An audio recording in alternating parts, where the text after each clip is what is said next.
cette section d'études nous a permis, durant toute la semaine, de pouvoir avoir une bonne attitude, de marcher selon les recommandations, parce que la Torah est subdivisée en 54 sections d'études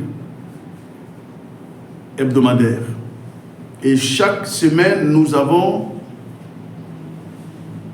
une section d'études qui est répartie sur les 7 jours.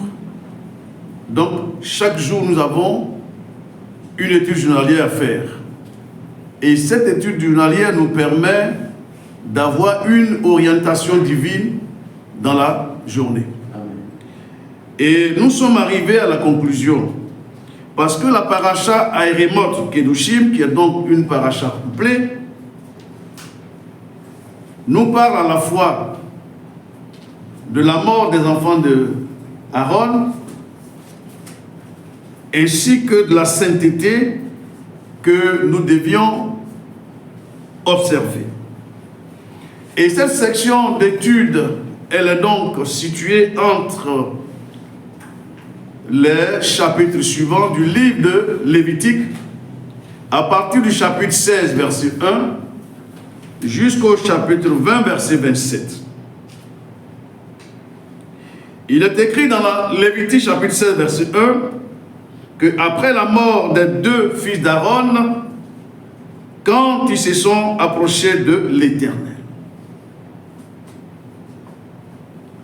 Nous savons tous que Nadab et Abihu, qui étaient donc des personnalités spirituelles de la tribu des Lévites, désignés pour le sacerdoce, à un jour de Yom Kippour où ils devaient offrir le sacrifice, cherchant à s'approcher du Créateur et dans la ferme volonté de vouloir mieux présenter le sacrifice à l'Éternel, ils étaient à leur plus haut niveau de spiritualité. Parce que ce niveau de spiritualité va leur permettre ce jour-là de voir Hachem. Mais malheureusement, pour une simple et petite difficulté, mais importante, Hachem va donc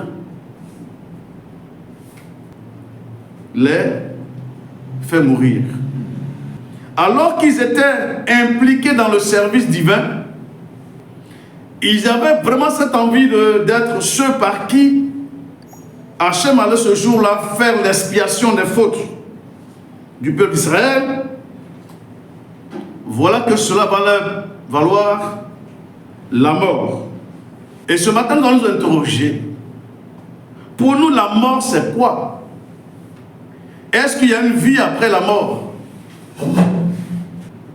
Et dans la poursuite de cette réflexion, nous allons lire la Mishnah d'Avot, au chapitre 4, verset 22, qui affirme que ceux qui naissent sont destinés à mourir. Et ceux qui meurent sont donc destinés à vivre.